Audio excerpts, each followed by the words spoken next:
अरे जी हुई है अरे नहीं तो पीएम हुई है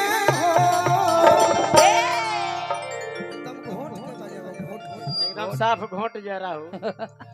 ए राजा जी हिंद के अरे सितारा कहियो सीएम होई है ओह से ऊपर अरे ओह से ऊपर पीएम होई है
नचनिया लोग कहता कि ना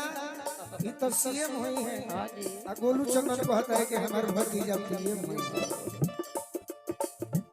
हुई है वाइस चांसलर यूनिवर्सिटी के आहो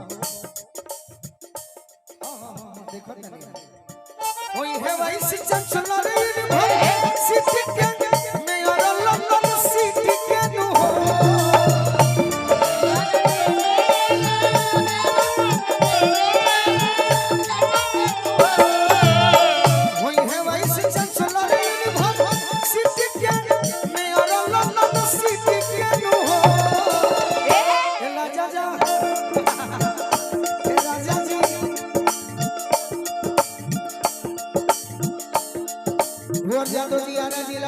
सरपंच दिनेश पांडे जी की ओर से बहुत बहुत आशीर्वाद मिला। ए लाला ना हो सेक्रेटरी गवर्नमेंट टीवी तो हीरा अपन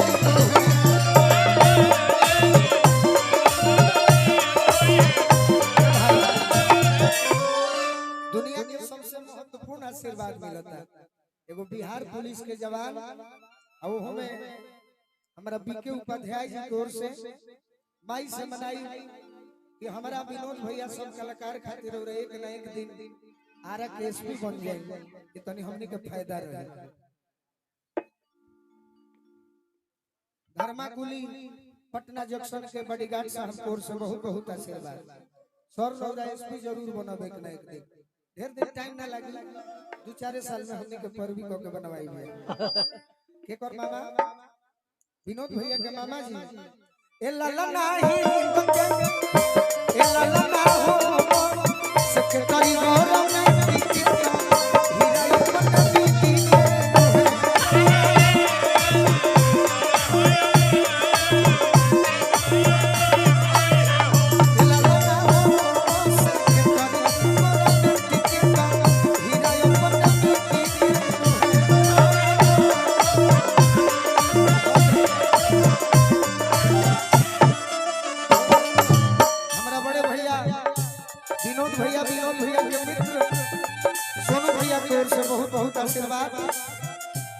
सूरज भी आएगा ना।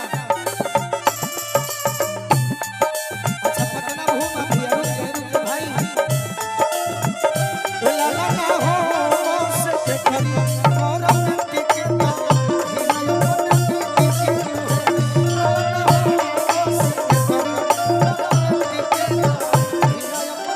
और का कहीं भतीजा खाती तू तो पैसा दे के कहबो हम गा के कहबो बबुआ हमार महाराज होई है राजा धीराज होई है हो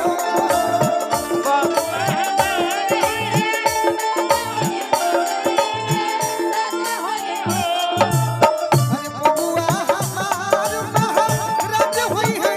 राजा धीराज होई है हो ए लाला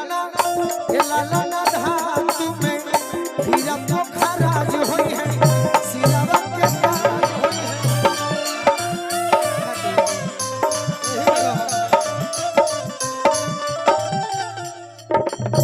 लाला ना धातु में हीरा पोखराज होई है सिरावा के ताज होई है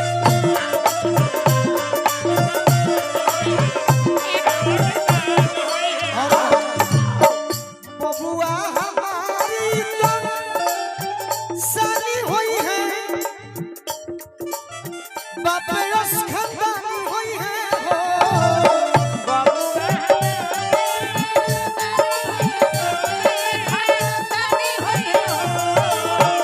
बबुआ हमारी तो साली होई है बापरस खानदानी होई है हो ओ बजाओ ए लाला ना खिलो भूमंडल राजधानी होई है राजधानी होई है बापे राजधानी होई है